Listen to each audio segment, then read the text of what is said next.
Hello দর্শক, আসসালামু আলাইকুম। আমি নয়ন আলিম, সৌদি আরব প্রবাসী। তো যারা মাজরার কাজ করে, বাগানের কাজ করে, তাদের বছরে একবার কিন্তু গাছের গোড়ায় মাটি দিতে হয়, হাফর বানাতে হয়। তো হাফর কিভাবে বানানো লাগে আজকে এই ভিডিওর মাধ্যমে আমি আপনাদের সাথে শেয়ার করব। তো প্রথমে আমার হ্যান্ড গ্লাভস পরি, কারণ নিজের একটা সেফটির প্রয়োজন আছে। তো বিসমিল্লাহ করে আমি শুরু করলাম। যেহেতু এই গাছের গোড়াত কিন্তু মাটি দেওয়া আছে, বেশি একটা পরে নেই, এবার বৃষ্টি হয় নাই, তার কারণে গাছের গোড়াতে অত মাটি দিতে হবে না। হালকাভাবে এভাবে কেটে সাইড দিয়ে তুলে দেবো, ঘাসটা সহজ একটা জায়গা একদম। দেখেন,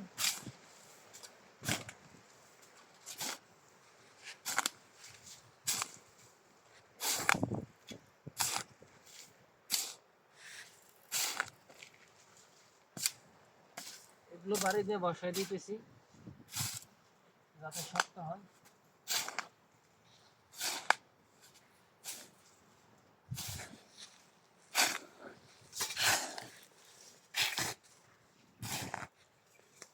এই যে এভাবে কাজ করতে হয়। যেহেতু রোজার মাস, ইনশাআল্লাহ রোজা রেখেছি, তো আস্তে ধীরে কাজ করতেছি।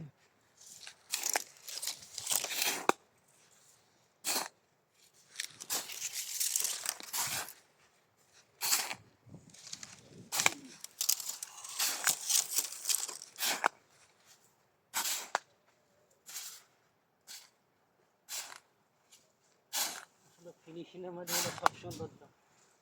ফিনিশিং যদি আপনি সুন্দর করে দিতে পারেন, তাহলে সুন্দর সাইডে ঘাসটা আমি কেটে দিলাম যাতে জঙ্গল না হয়।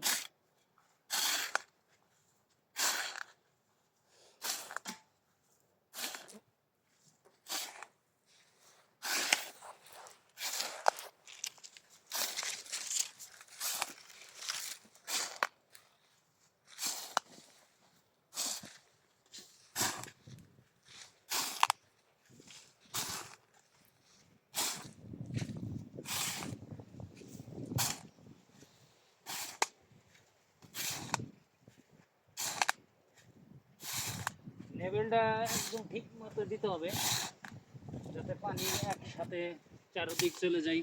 এভাবে একদম লেভেল সুন্দর করে দিয়ে দিলাম। এই হাফর আমার বানান শেষ, এক বছরের মধ্যে আর হাফর বানান লাগবো না। তো এভাবে আসলে মূলত খেজুর বাগানে হাফরের কাজ করতে হয়। ভিডিওটা ফলো করলে যারা সৌদি আরব বাগানে কাজে আসবেন তাদের কাজে লাগবে। তো সবাই ভালো থাকেন, আসসালামু আলাইকুম।